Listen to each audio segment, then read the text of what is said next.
विष्णु कर दो। गुरुदेव महेश्वरा गुरु साक्षात् परब्रह्म तस्मै श्री गुरुवे नमः। तस्मै श्री गुरुवे नमः। तस्मै श्री गुरुवे नमः। राधा वीसा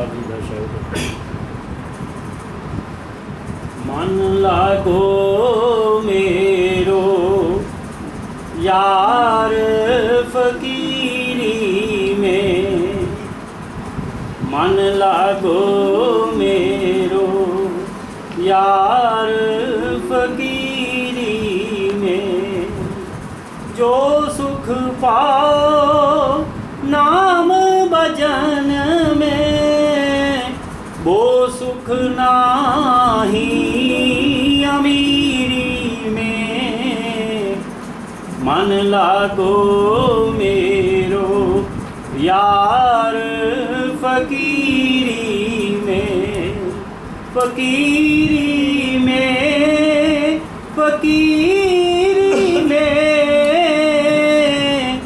मन लागो मेरो यार फकीरी में, मन लागो मेरो यार फकीरी में। भला बुरा सबको सुन लीजिए, भला बुरा सबको सुन लीजिए, कर गुजरान गरीबी में, कर गुजरान गरीबी में। मन लागो मेरो यार फकीरी में, मन लागो मेरो यार फकीरी में। प्रेम नगर में रहनी हमारी, प्रेम नगर में रहनी हमारी। भली बन आई सबूरी में, भली बन आई सबूरी में। मन लागो मेरो यार फकीरी में, मन लागो मेरो यार फकीरी में। जो सुख पाओ नाम भजन में, वो सुख नाही अमीरी में। मन लागो मेरो यार फकीरी में, मन लागो मेरो यार फकीरी में। हाथ में कुंडी बगल में सोटा, हाथ में कुंडी बगल में सोटा। चारों दिशा जगीरी में, चारों दिशा जगीरी में। मन लागो मेरो यार फकीरी में, मन लागो मेरो यार फकीरी में। आखिर जे तन खाक मिलेगा, आखिर जे तन खाक मिलेगा। काहे पीरत मगरूरी में, काहे पीरत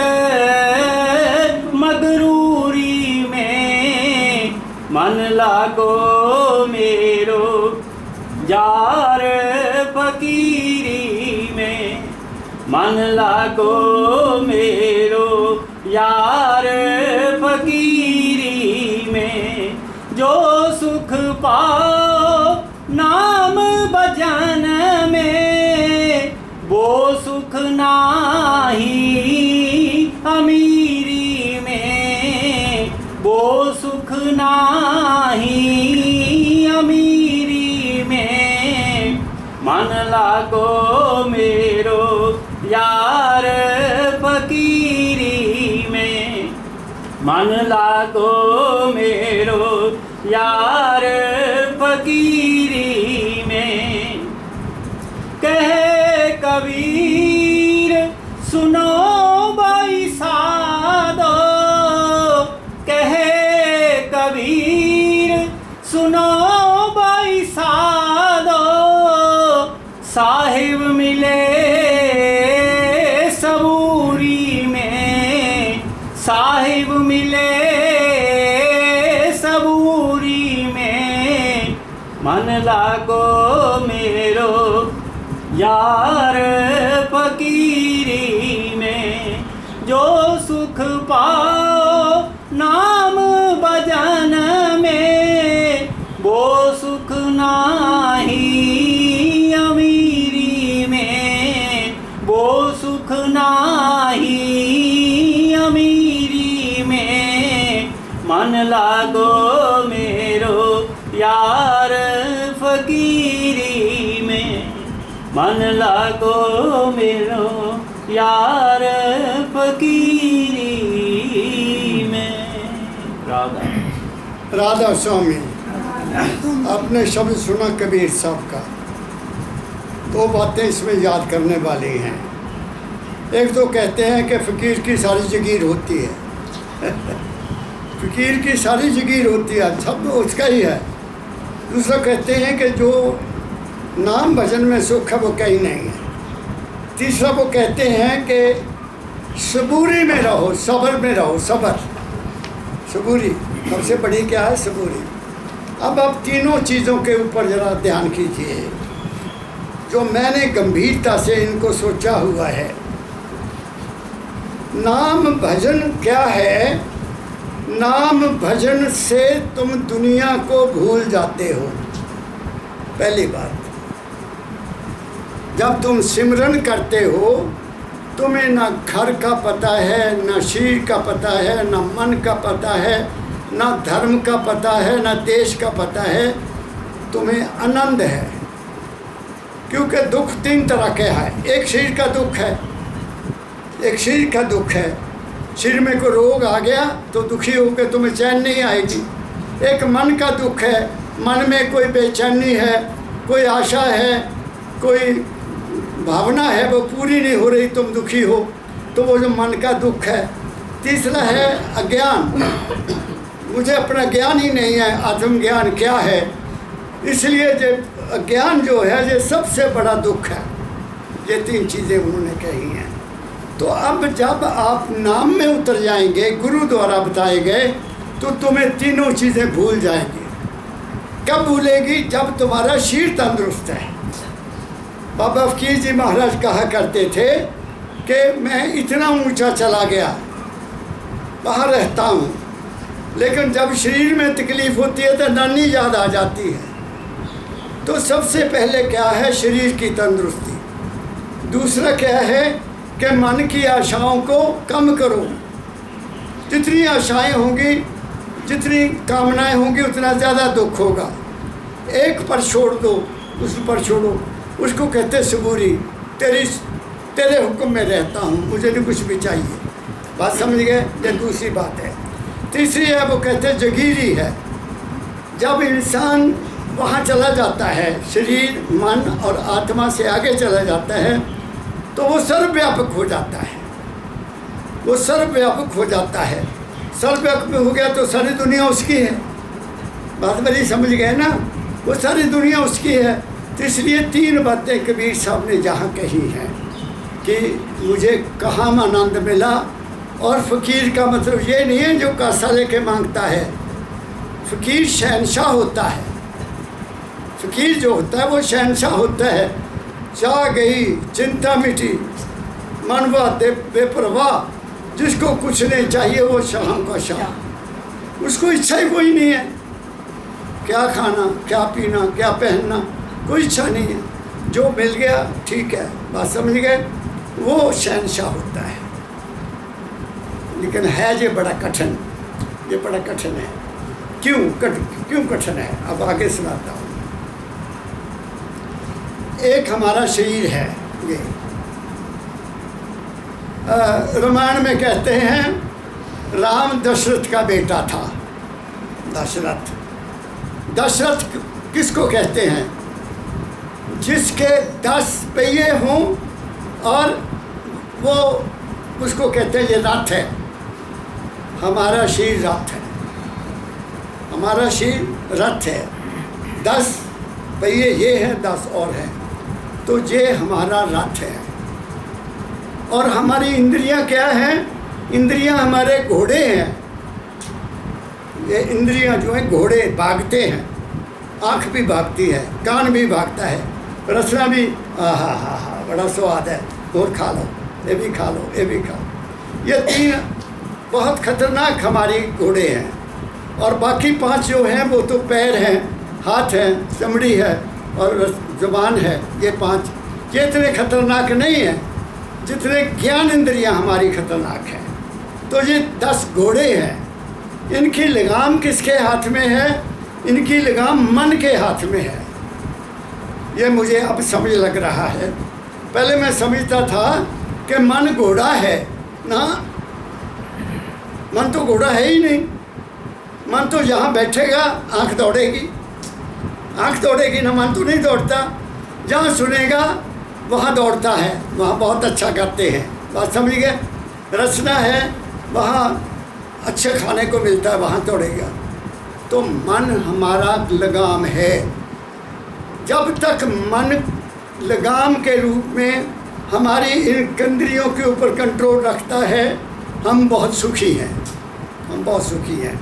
और फिर इस शरीर को चलाने वाला कौन है? दाता दयाल जी के कहने के मुताबिक वो है बुद्धि, हमारी इंटेलेक्ट, हमारा दिमाग, हमारी सोच, हमारा विचार, वो है। वो जिधर जाएगी उधर मन दौड़ेगा।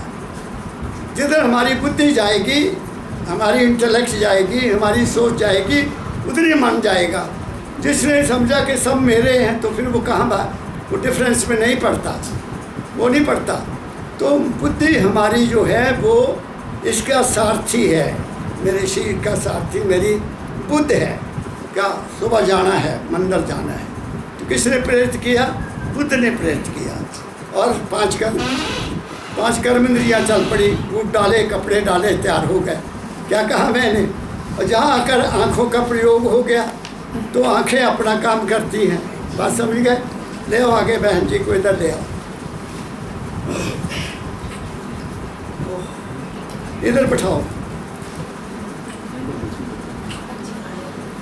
तो अब इनका मालिक कौन है? शरीर, घोड़े, मन लगाम, सारथी हमारी बुद्धि, और इसको चलाने वाला जो मालिक है वो कौन है? वो तुम हो, वो तुम हो। और उसको कहते हैं सुरत, उसको कहते हैं सुरत। जब तक सुरत हमने उसको नहीं समझा, बुद्धि में बैठे हुए हैं, बुद्धि तो सोचेगी, वो दौड़ेगी, विचार करेगी हर वक्त। सबसे ज़्यादा एक्टिव क्या है? हमारी बुद्धि। मन बुद्धि के बगैर कुछ नहीं कर सकता। 4 चीज़ें हैं, मन, चित्त, बुद्ध। ये तीनों बुद्धि के अधीन हैं और उसके बाद हमारा नंबर आता है। तो ये 4 चीज़ें जब हमारे समझ लग जाएंगी तो हमारा जीवन नॉर्मल हो जाएगा। जब तक हम बाहरमुखी हैं, और इससे होगा क्या? हम ऐसा करने से अंतर्मुखी हो जाएंगे। जब हमें पता लग गया कि मेरा शरीर दशरथ है, मेरी इंद्रियां घोड़े हैं, मेरा मन लगाम है, मेरी बुद्धि इसकी सारथी है, तो मुझे चारों चीज़ों का पता लग गया, तो इसको प्रयोग करने वाला कौन है? वो मेरा सेल्फ है। तो वो फिर क्या करेगा? मन रूपी लगाम आँखों पर भी लगेगी, कानों पर भी लगेगी, खाने पर भी लगेगी। तो जब तीनों लगाम लग गई तो क्या हो गया? तुम शांति में हो गए, और फिर तुम्हें कुछ करने के लिए नहीं रहेगा, तुम केवल उसके हो जाओगे। एक शब्द निकालो दाता दयाल जी का। वहाँ में आदमी क्या कहता है फिर? बस मैं तेरा आसरा है, तेरा है सहारा, शरण में पड़ा हूँ तू ही है हमारा, वो ये कहेगा। क्योंकि शरण में आ गए। जब शरण में ही आ गए तो डिमांड ही कोई नहीं, कोई डिमांड नहीं है। अपे करेगा जो करेगा, अपे करेगा जो करना उसने। हमें कोई किसी तरह की चिंता फिक्र नहीं होगी। पहला हाँ निकालो उसमें शब्द पहला रूप में, शब्द सागर पहले में निकालो। कौन सा शब्द? तेरा आसरा है, तेरा है सहारा। तेरा है सहारा।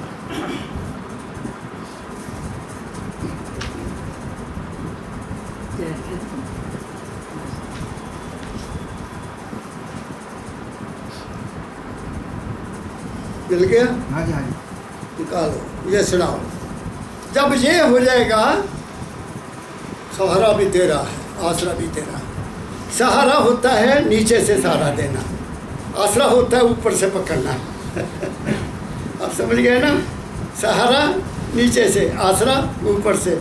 ऊपर से भी वो पकड़ लेता है, नीचे से भी सहारा। आजा बेटा, ऊपर आजा, ऊपर आजा। अब सुनो, ये दाता दयाल का शब्द आपको सुनाता हूँ। राधा सुन शिव सब सागर पहला भाग। तेरा आसरा है, तेरा है सहारा, तेरा आसरा है, तेरा है सहारा, शरण में पड़ा तेरे तू है हमारा। अब उन्होंने बात खत्म कर दी। कहाँ पड़ा हूँ? तेरी शरण में। शरण में कौन जाएगा? आप लोग कह देते हैं मैं आपकी शरण में आया हूँ, वो झूठ है। जो शरण में जाता है उसकी डिमांड कोई नहीं होती। जब शरण में चले गए फिर डिमांड कैसी? क्या कहा मैंने? बात को पकड़ो मेरी। हम दुनिया में जाते हैं, कोई मंदिर जाता है, कोई कहीं जाता है, कोई कहीं जाता है, कोई संतों के पास जाता है, कोई। मैं आपकी शरण में आया हूँ। क्यों आए भाई? डिमांड है कोई ना। अभी इनको पूछा भी क्यों आए आप? बात समझ गए? शरण में जाना बड़ा मुश्किल है। शरण में पूरी कुर्बानी है, पूरी। तुमने अपनी डोरी उसके हाथ में दे दी, और अब डोरी हाथ तुम्हारे, बस तब है शरण। अगर तुम ही अपने आप को बैठे हो, ये भी हो जाए, ये भी हो जाए, मैं आपकी शरण में हूँ बाबा जी, ये काम हो जाए, तो तुम शरण नहीं ले गए। तुम तो ना सौदा कर रहे हो, तुसी तो गुरु ना सौदा कर रहे हो। मेरा काम हो जाए, मैं यह करूँगा, मेरा काम हो जाए। नो, वो शरण नहीं है। वो कहते हैं सिर्फ तेरा आसरा है, एक का आसरा है। जो मेरी समझ में आया है, आसरा केवल एक का हो सकता है, दो का आसरा नहीं हो सकता।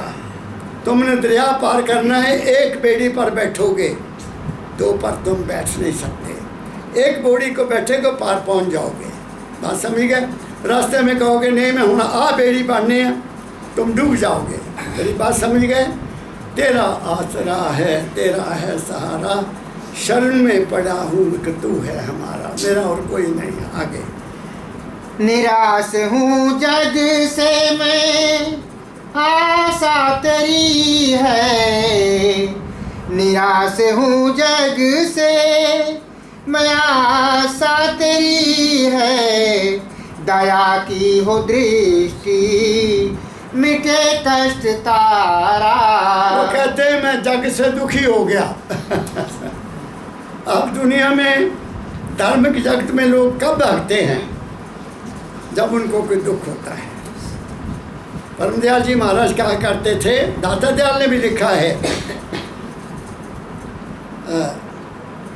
जो धनी हैं उनको तेरे काम की ज़रूरत नहीं, जो धनी हैं उनको तेरे काम की ज़रूरत नहीं, जो धनी हैं उनको तेरे बात की भी ज़रूरत नहीं। दौड़ेगा कौन? जो दुखी है किसी न किसी कारण से, और दुख का कारण वो स्वयं होता है। और स्वयं कैसे होता है? कुछ हमारे पिछले जन्म हैं, पिछले जन्मों के कर्म तो सदा साथ रहेंगे जब तक प्लेट साफ नहीं हो जाएगी। जो भी इस समय हम हैं, हम अपने पिछले जन्मों के कारण हैं। जो मैं बता देता हूँ, अपने आप को स्टडी करो। कुछ ख्याल आपको ऐसे आते हैं जो कभी आपने सोचे नहीं हैं, जिसका आपको कभी कोई ख्याल नहीं है, लेकिन वो ख्याल उभरेगा, वो पिछले जन्म का है। अब ये बेटी सिमरन लिखती है, ये पिछले जन्म की असली कवि है।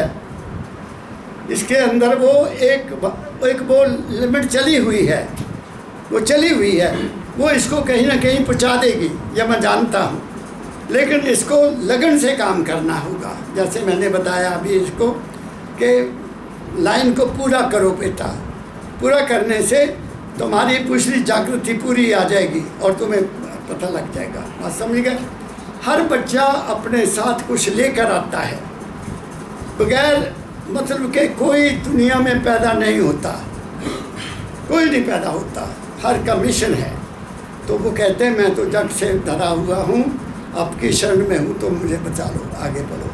खुली आँख से मैं करूँ तेरा दर्शन, खुली आँख से मैं करूँ तेरा दर्शन, चला जाऊँगा फिर मैं भव सिंधु पारा।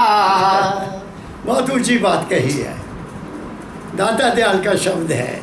जहाँ पता नहीं उनको किसी ने लिखा है, यह भी हो सकता है कि मैं दाता तेरा खुली आँख से दर्शन करना चाहता हूँ और फिर मैं सिंधु से पार हो जाऊँगा। अब तुम बात को ध्यान से पढ़ना। मैं यहाँ बैठा हूँ, मैं बोल रहा हूँ, आप सबका ध्यान मेरी बात में है ना? अगर तुम्हारा ख्याल मेरी बात में नहीं है, तुम्हारा ख्याल कहीं बाहर है, तो तुम सिंधु में हो, तुम भवसागर में हो। अगर आप मेरी हर बात को पकड़ रहे हो और मेरे ऊपर नज़र रखी हुई है, तो तुम्हें अब दुनिया याद नहीं है। सोच लो आप, तुम्हें अब दुनिया याद नहीं है, ना घर है, ना बार है, ना बच्चे, कोई पता नहीं तुम्हें, तुम यहाँ बैठे हो। ऐसी हालत मैं अपने आप को समझता हूँ होती थी। आ जाते थे शरीर के सामने बैठ के, सब कुछ भूल जाते थे, मैं कौन हूँ, क्या हूँ, कहाँ से आया हूँ।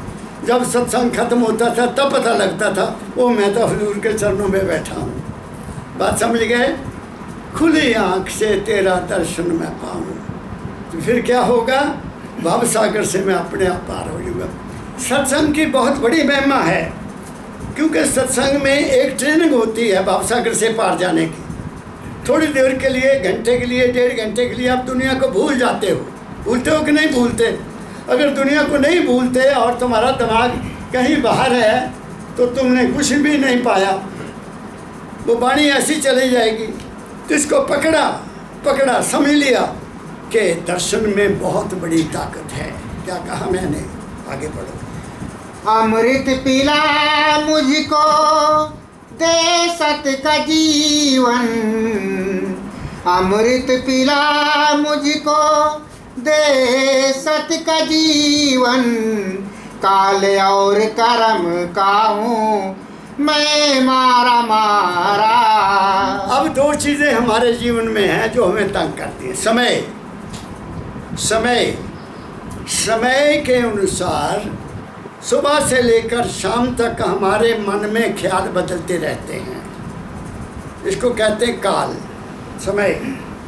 काल कोई बुरी चीज़ नहीं है। काल मतलब वक्त में हमारे साथ आज कुछ और, कल कुछ और, परसों कुछ और होता रहता है ना। तो वो कहते हैं कि इस संसार का ये जो समय है, ये जो वक्त है, ये जो काल है, ये मुझे तंग करता है। क्यों तंग करता है कि कुछ घर में हो गया मैं डिस्टर्ब हो गया, कुछ देश में हो गया मैं डिस्टर्ब हो गया, कोई मोहल्ले में हो गया मैं डिस्टर्ब हो गया, मन पर हंस होता है ना।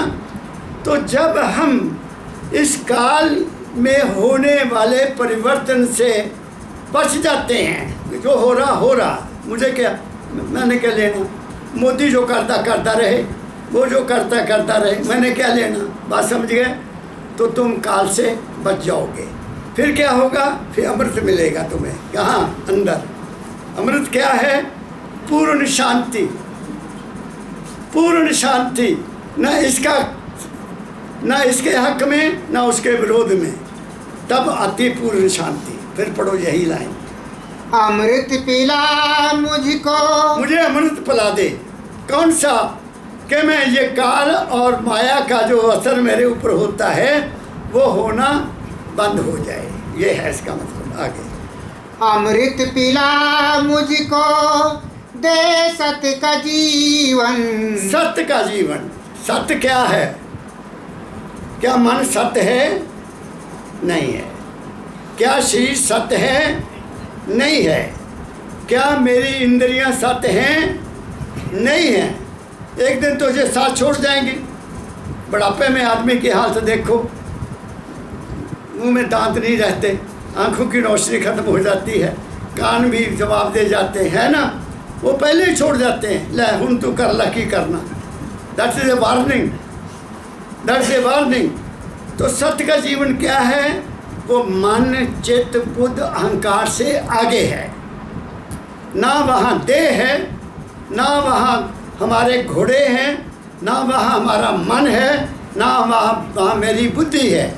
वहाँ तुम निर्लेप हो जाते हो। निर्लेप, कोई किसी तरह का असर तुम्हारे दिमाग पर नहीं रहता। उसको कहते हैं अमृत पिला दे। अमृत पिला देने से तुम अंदर से निर्मल हो जाते हो, तो बाहर मुखी से अंतर्मुखी हो जाते हो। अंदर गए अपना पता लग गया, बाहर मुखी हुए दुनिया में फंस गए। बस संत मत का एक कोई मिशन है, बाहर मुखी से हमें अंतर्मुखी बनाना। चलो आगे। साहस नहीं दिल में, शक्ति नहीं है। साहस नहीं दिल में, शक्ति नहीं है। संग्राम के जग में सबसे है हारा। कहते अब मैं हार गया हूँ, मेरे में शक्ति नहीं हो, मैं संसार से, कारोबार से थक गया हूँ। कबीर साहब ने कहा है, मन तू थकत थकत थक जा। और कहते हैं फिर आगे कहते हैं नपुंसक हो जा। नपुंसक में जो चीज़ कोई पैदा नहीं कर सकता, मन में कोई ख्याल ही नहीं पैदा होता। जब ख्याल नहीं पैदा होता तो क्या होगा? फिर आखिर में वो कहते हैं कि दूर बन जा, दूर। ये मन मेरे तू दूर बन जा। दूर जानते हो क्या होती है? जहाँ से गाड़ियाँ जाती हैं ना, कच्चे रास्ते से गाड़ियाँ जाती हैं, तो वो ब्रीक धूड़ होती है, ब्रीक से ब्रीक होती है, उसमें कुछ भी पैदा नहीं होता। तुम उसको इकट्ठा करके गमले में डाल दो और उसमें पौधा लगा दो, वो पौधा सूख जाएगा, क्योंकि धूड़ में ताकत ही नहीं है, वो मसल हो गई है, ख़त्म हो गई है, उसमें पैदा करने की ताकत नहीं रही। ऐसे ही निपुंसक मतलब मन में कोई ख्याल ना आए, तो मैं हार गया हूँ, मेरे पर कृपा करो, मेरे में शक्ति नहीं हो, मैं इस दुनिया से हार गया। ये अल्टीमेट क्या है? जैसे कृष्ण ने अर्जुन को कहा, अर्जुन अगर तू कुछ नहीं कर सकता तो मेरी शरण में आ जा। मेरी बात समझ गए? लेकिन वो शरण में आ नहीं सका, उसमें अहम रहा, उसमें अपने भाइयों के प्रति प्रेम रहा, उसमें अपने गुरुओं के प्रति इच्छा रही, इसलिए वो कहाँ गया? नरक में गया। मेरी बात समझ गए? तो गुरु के पास जब हम जाएंगे तो हार कर जाएंगे। दुनिया गले में हार डालती है ना, हार, उसका दुनिया को मतलब नहीं पता क्या है। और हार डलवाने वाला भी बड़ा खुश होता है, हाँ मेरे गले में हार डालते हैं। हार केवल वो डाल सकता है जो हार गया। दुनिया से जो हार गया वो हार डालने का अधिकारी है कि मैं हार कर आपके चरणों में आया हूँ। बाकी दुनिया का तो व्यवहार है, बात समझ गए, वो व्यवहार है। यहाँ तक लोग डाल देते हैं, क्या कहा मैंने, कोई हारता नहीं है, सब दुनिया ऐसे ही है। मैं भी दिल्ली जब गया तो जिनके घर में गया, वो पौड़ियों से नीचे ऐसे उतरी हाथ हलवाती हुई। मैं कहा कहीं गिर ना जाए। आके उसने ऐसे मुझे जफ्फी डाली जैसी माँ बेटे को डालती है, और फिर हार पर हार, हार पर हार, हार पर हार। अब समझिए, मैं वैसे उतार कर उनके गले में डालता रहा। हारता कोई नहीं है, एक सिंबल ऑफ रिस्पेक्ट हो गया है हार एक सिंबल ऑफ रिस्पेक्ट हो गया है। और ये हमारे गुरुओं के हार डालते हैं, मैं इसके हक में भी नहीं हूँ। जितने भी गुरु देखो, जहाँ हार नहीं है, जहाँ डाला हुआ है, मैं इस हक में नहीं हूँ। ये प्रतीक है कि ये आदमी दुनिया से चला गया। गुरु कभी नहीं जाता, गुरु ना जन्मता है ना मरता है, वो सदैव है, सदैव है, सदैव है, तेरे घट में है। जब तक तू है, गुरु तेरे संग है। जब गुरु नहीं रहेगा तो तू भी नहीं रहेगा। क्या कहा मैंने आगे? माया मुखी होके मन से दुखी हूँ, माया मुखी होके मन से दुखी हूँ, समेट अपनी माया को घट चमके तारा। अब माया क्या है? दुनिया ने पैसे को माया समझा है। पैसा माया, पैसा तो होना चाहिए, ज़्यादा से ज़्यादा होना चाहिए, और किसी के आगे ऐसे हाथ ना करें, हम ऐसे करें। पैसा माया नहीं है, पैसा हमारी ज़िंदगी का श्रृंगार है। जिसके पास पैसा नहीं है वो तो बेचैन है। बस सारी दुनिया काहे के लिए दौड़ी हुई? पैसे के लिए दौड़ रही। धोखा, 420, प्रेम, झूठ, ये काहे के लिए? पैसे के लिए कर रहे हैं। बात समझ गए ना? वो माया नहीं, माया है हमारे मन की कल्पना, हमारे मन की बेचैनी। फिर पढ़ो यही लान, माया मुखी हो मैं माया मुखी हूँ। मैं माया के मन में ख्याल कोई आया, चल उधर चल पड़ा, इधर ख्याल आया, चल इधर चल पड़ा, खाने का कोई ख्याल आया, चल खाने लग गया, पीने का कोई ख्याल आया, चल पीने में लग। ये माया है। बात समझ गए? बगैर ज़रूरत से खाना, बगैर ज़रूरत से पीना। दादा दयाल बाबा की कहा करते थे, eat to purpose, talk to purpose and walk to purpose. चलो किसी काम के लिए चलो, बोलो तो किसी मकसद के साथ बोलो, खाओ तो केवल जीने के लिए खाओ। क्या कहा मैंने? ये संतों की वाणी है। Eat to purpose, talk to purpose and walk to purpose. सोने में लिखने वाले हैं ये, सोने में लिखने वाले। वो कहते हैं मैं मन की माया से बहुत दुखी हूँ। ये अपनी माया नू फड़ ला, समेट ला। क्या कहा? बोलो। माया मुखी होके मन से दुखी हूँ। मेरा मन बड़ी माया पैदा करता है, कभी ये कभी वो, कभी ये कभी वो। इसको तू समेट ले। हाँ, मन से मैं बहुत दुखी हूँ। मन में ही माया है, बुद्धि में माया नहीं है। बुद्धि में विचार है, सोच है, काट छाट है। ये है, ये ठीक नहीं, ये नहीं ठीक, ये ठीक है। ये है माया से निकलने का तरीका। माया को काटना है तो बुद्धि का इस्तेमाल करो। क्या मुझे ये काम करना चाहिए या नहीं करना चाहिए? तो माया कट जाएगी। कि वहाँ हम बुद्धि का प्रयोग नहीं करते, हम बह जाते हैं माया में कि बुद्धि को टाइम ही नहीं देते सोचने का। इतनी जल्दी में हैं हम। क्या कहा मैंने? हाँ, सूरत शब्द से मेरा घटे हो उजाला। अब आगे की बात कहते हैं, ये बहुत इम्पोर्टेंट है। दुनिया ने तीन चीज़ों को समझा। एक शरीर है, एक मन है, एक आत्मा है, बस। यहाँ आकर दुनिया, यहाँ तक मैंने अंग्रेज़ी में ये पढ़ी है गीता, वहाँ भी कोई मैंने इशारा नहीं मिला सुरत का। वहाँ कृष्ण ने अर्जुन को ये कहा कि ये मैला कपड़ा है, इसको बदल देना है, नया पढ़ लेना, मतलब जन्म मरण चलता रहेगा। संत इस बात को नहीं मानते। देखो हमें कितना अंधकार में रखा गया। भागवत गीता किसने लिखी है? वेद व्यास ने लिखी है। और महाभारत किसने लिखा? वेद व्यास ने लिखा। हमें क्यों कहा जाता है कि कृष्ण भगवान जे कहते हैं? अशोक, बात को सोचो। हमें पंडित कहता है भगवान कृष्ण कृष्णोवाच। भगवान कृष्ण अर्जुन को कहता है, वो तो कह रहा है। व्यास ने एक ड्रामा बनाया, व्यास ने एक कहानी बनाई, उसमें हमें समझाने की कोशिश की कि ये 18 अध्याय हैं। अब मैंने एक पंडित जी से पूछा, मैं कहा पंडित जी ये 18 अध्याय क्या है? कहता जी 18 दिन युद्ध हुआ, 18 दिन युद्ध हुआ, 18 दिन युद्ध में कृष्ण ने अर्जुन को समझाया। मैं नहीं मानता, मैं इस बात को सहमत नहीं हूँ। सुनो मेरी बात, गीता को ध्यान से सुनो।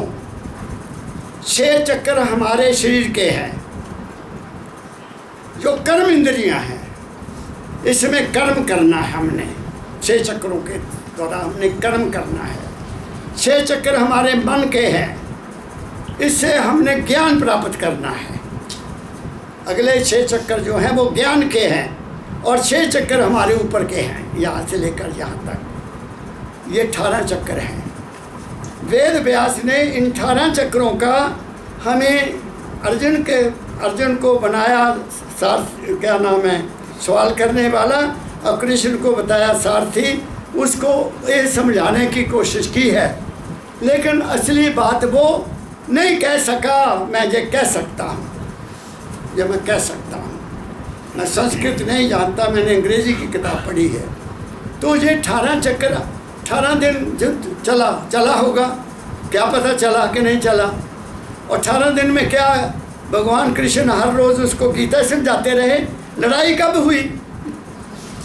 लड़ाई कब हुई? फिर सवाल ये है कि इतना बड़ा जुल्म हुआ, इतनी दुनिया मारी गई, तो वो कब हुआ? फिर वो तो गीता समझाता रहा उसको। क्या बात 5 मिनट में सब कुछ हो गया? कोई इसके ऊपर विचार नहीं करता है, विचार नहीं करता कोई भी। विचार करना है हमने। ये संत मत है, वो संत मत नहीं है, वो एक धर्म है। धर्म की परंपरा और है, और संत मत की परंपरा और है। गुरु मत और है, धर्म और है। धर्म एक दुनिया में जीने का तरीका है, और संत मत दुनिया से पार जाने का एक तरीका है। क्या कहा मैंने? इसलिए कहते हैं स्वामी क्या दाता दयाल कहते हैं, सूरत शब्द का सूरत शब्द से मेरा घट हो उजाला, मेरे घट अज्ञान का अंधकारा। वो कहते हैं मुझे क्या बता दो दाता, मुझे सुरत और शब्द का रास्ता बता दो। अब यहाँ आत्मा का नाम नहीं है, इसलिए संतों ने कहा नाम रहे चौथे पद माही। चौथा पद क्या है? ना वहाँ शरीर है, ना वहाँ मन है, ना वहाँ आत्मा है। वहाँ केवल तुम हो, निर्लेप। तुम क्या हो ये तो तुम्हें जानना होगा। वहाँ क्या है? एक हस्ती है, एक हस्ती है जिसका रूप कोई नहीं है, लेकिन उसमें फीलिंग ऑफ एग्जिस्टेंस है। उसमें जो हम वहाँ जाते हैं तो उसमें इतना पता लगता है कि आई एम, मैं हूँ, लेकिन मैं क्या हूँ देख कुछ नहीं पता। मैं क्या हूँ जब उसकी खोज करने लगोगे तुम सर्वव्यापक हो जाओगे। यही दाता दयाल ने लिखा है बाबा फकीर के बारे में। अलख और गम का दर्शन करने के बाद तू सर्वव्यापक हो जाएगा। और मुझे तो याद है जब मैं 12 सितंबर को मैंने शिमला जाना था, मेरा पेपर था पीएचडी का। तो मैं हमेशा जब चलता हूँ महाराज जी के रूप के आगे खड़ा होकर उनसे प्रार्थना लेकर चलता हूँ। जैसे मैंने आंख बंद की और आज्ञा ली तो मुझे अंदर से, है तो अंदर ही ना सब कुछ, अंदर से आवाज़ आई, बेटा अब मैं सर्वव्यापक हो गया हूँ। ओह, मुझे पता लग गया, मेरे दाता ने तो चलो छोड़ दिया, वो तो सर्वव्यापक मेरे साथ है। तो बिलासपुर जाके मैंने अखबार ली तो उसमें महाराज जी का फोटो, तो मेरी बात समझ गए। फिर मुझे टेलीग्राम मिली वहाँ जाकर 4 दिन के बाद। पहले कॉलेज गई, फिर कॉलेज से यूनिवर्सिटी गई, तो मैंने वहाँ से एक टेलीग्राम महाराज के नाम लिखी थी। वो टेलीग्राम के कारण मैं तुम्हारी सेवा कर रहा हूँ। वो मेरी मंजूर हो गई कि दाता रिटायरमेंट के बाद मैं प्रण करता हूँ, मैं निर्लेप होकर निस्वार्थ होकर आपकी शिक्षा को दुनिया में फैलाऊंगा। और दुनिया में अमेरिका चले जाता हूँ, इनके पास कनाडा चले जाता हूँ, इंग्लैंड चले जाता हूँ। ये सब उनकी कृपा से हुआ। पहले बड़ा जोर लगाया, 2006 में, 7 में, 8 में डॉक्टर रामदेव राव ने मुझे स्पॉन्सरशिप भेजी, रिजेक्ट हो गया। इंग्लैंड से डॉक्टर अमित ने 2 बार स्पॉन्सर भेजी, टिकट भी भेज दिया आने जाने का, वो भी रिजेक्ट हो गया। और कनाडा से सुखदेव सिंह, उसने भी मुझे 2 बार भेजा, वो भी रिजेक्ट हो गया। और 2018 में वाइफ चली गई, 17 में आज़ाद कर देता मुझे, ले बेटा हूँ लग गया तेरा टिकट, 10 साल अमेरिका, 10 साल कनाडा, ले जहाँ मर्जी जाऊँ, कोई रोक टोक नहीं है। ये सारा खेल उसका है। सच्चे दिल से मांगो, सच्चे दिल से कमिट करो कि मैं आपकी सेवा में ऐसे लगन हो जाऊं, तुम्हें दुनिया की कोई चीज़ मांगने की जरूरत नहीं रहेगी। आगे बढ़ो। अलख और अगम के परे धाम तेरा। दुनिया धाम समझती है, हरिद्वार धाम है या द्वार क्या हो। मैं तो कई दफ़ा सोचता हूँ, बुरा ना मानना, बुरा ना मानना। मैं ये जो पुराने मंदिर है ना, वहाँ के बूढ़े लोगों से मैंने बात की हुई है कि जब मंदिर कब बना, कैसे बना, सब कहानियाँ हैं। एक है बद्रीनाथ, एक है अमरनाथ, एक और कौन सा नाथ है, जगन्नाथ, है ना। ये 3 भरा थे। ये गरीब थे, पहाड़ों में चले गए, वहाँ जाकर अपने मंदिर बना लिया अपने नाम से। और सुनाता हूँ, मेरे बापूजी ने मुझे एक बात सुनाई, और सच्ची बात, बिल्कुल सच्ची। मेरे गांव के साथ एक गांव पंडोरी है, पंडोरी, वो पठानों का गांव था, पठान, मुसलमान पठान। उन पर गरीबी आ गई। 3 भाई थे, सच्ची बात है ये। 3 भाई थे। उन्होंने कहा भाई इतने भुखे मरना, पैदा हो नहीं रहा कुछ भी, चलो हम निकले यहाँ से। तो वो राजस्थान पहुँच गए। राजस्थान में पानी नहीं है, तो वहाँ किसी शहर में बैठ गए। बड़े भरा छोटे ने कहा, पापा पाजी तुसी बन जाओ संत, असी तुहाडे दोई बन जाने सेवक, ठीक है, तो असी मंग के लिया करना, तुसी अखा नहीं खोलनियाँ। वो बैठ गया, उन्हें जाना मंग के ले आना, लिया के खा लेना। तो धीरे धीरे औरतों को पता लग गया, फिर संत आए हुआ, दाड़ियाँ बध गई, ये संत आए हुए थे, बीबियाँ आन लग गई, लोग आन लग गए। तो बाजी मेरा सिर बड़ा दुखदा। अच्छा, उन्होंने एक नुस्खा बनाया। नुस्खा यो बापू, मान मड़ुल्ली रौड़ियाँ अत्तो टक्को आल। ये गांव है मेरे गांव के चारों तरफ गांव है। मान मड़ुल्ली रौड़ियाँ अत्तो टक्को आल, 4 के दाने फूंगिया दे ते पाइया सुगी आल। फूंगे भी गांव है। बाबा जी ये कितों नुस्खे मिलने हैं, तुसी बना देना। उन्हें जाना वहाँ जड़ी बूटियाँ हैं छोटे छोटे, वहाँ से पत्ते ले आने, कोट के उन्होंने दे देने। उन्होंने विश्वास से हट गया। विश्वास होता है ना, दवाई में कुछ नहीं है, विश्वास में है।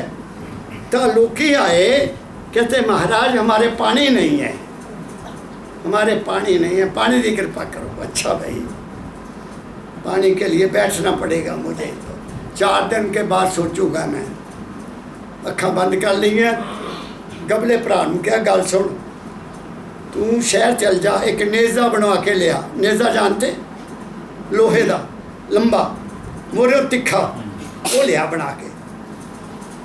छोटे नूं क्या, एक चमड़े का मश्क बना के लिया। चमड़ा मश्क जानते, बड़ा सारा मश्क बना लिया और वो भर लिया पानी ना भर के, कहते फलानी जगह जाके इनू दबिया और ऊपर झाड़ियाँ रख देना। 5वें दिन लोग आए, महाराज अच्छा भाई कल चलेंगे, कल पानी की खोज करेंगे। और वहाँ घूमते घूमते कभी इधर को जाएं, पता तो था ही, कभी इधर को जाएं कभी उधर को जाएं, आखिरी वहाँ पहुँच गए। वहाँ अल्लाह कहा ना, भोले भोले भोले कुछ कहा के चक्कर लगाया और वो नेज़ा जो था वो ज़मीन में ज़ोर से मारा। वहाँ पानी दबा हुआ था, वो पानी का फौरा ऊपर को आ गया, आना ही था ना, क्योंकि वो मश्क में पानी था। तो एकदम उसके चारों तरफ लाइन खींच दी कि अब आगे कोई नहीं आएगा, यहीं मत्था टेक लो। 4 दिन के बाद यहाँ कुआं खोदा जाएगा और पानी पानी हो जाएगा। तो लगा दिया। औरतों ने अपने गहने भी फेंक दिए, पैसे भी फेंक दिए, वो पानी मिल गया जी, वह हो गया, मौजा हो गई। 4 दिन के बाद संत जी देखे किथे आ, संत जी ने पैसे इकट्ठे किए, आ गए पंडोरी और बड़ी बड़ी बिल्डिंग बना ली।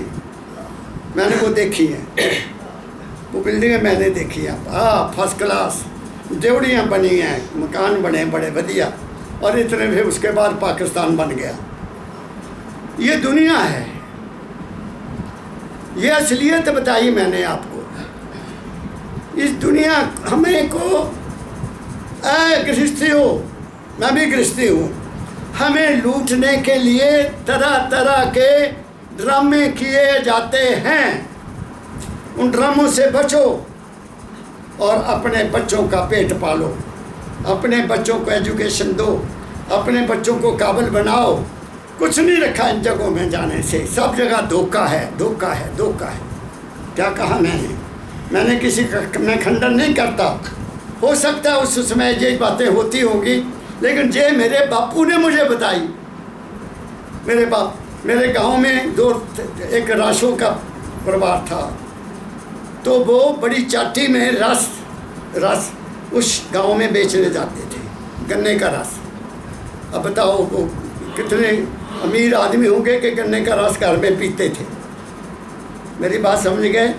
तो यहाँ क्या कहते हैं दाता दयाल, अलख गम के परे धाम तेरा। तेरा जो धाम है वो मंदिर नहीं है, तेरा जो धाम है वो कोई तीर्थ स्थान नहीं है, तेरा कोई और धाम नहीं है, जे हमने बनाए हैं।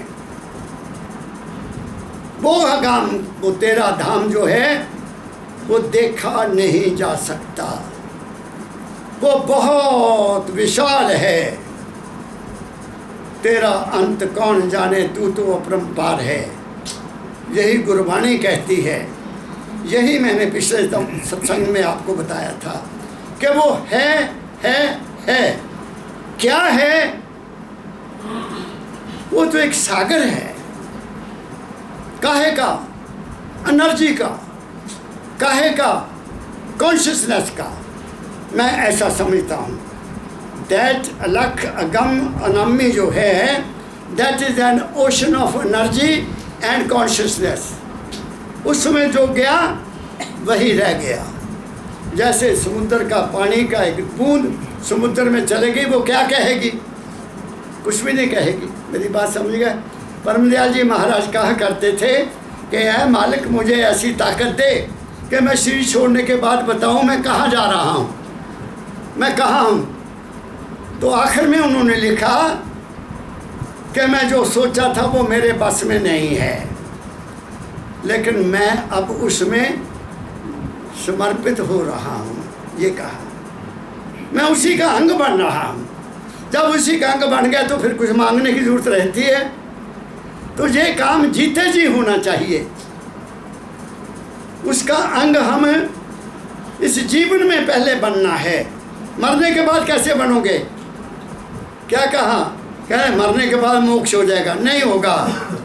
इसी जीवन में ही सब कुछ लेना है, और ये तभी मिलेगा जब हम उसके हो जाएंगे, तब होगा, नहीं तो नहीं होगा। आगे बढ़ो। अलख और अगम के परे धाम तेरा, मैं चढ़ जाऊंगा जो तू देगा सहारा। अब तू मुझे सहारा दे दे, सहारा दे दे, मैं अब ही चढ़ जाना उससे। क्या कहा मैंने? उसके सहारे के बगैर कुछ नहीं होगा। तेरा आसरा है, तेरा है सहारा, शरण में पड़ा हूँ कि तू है हमारा।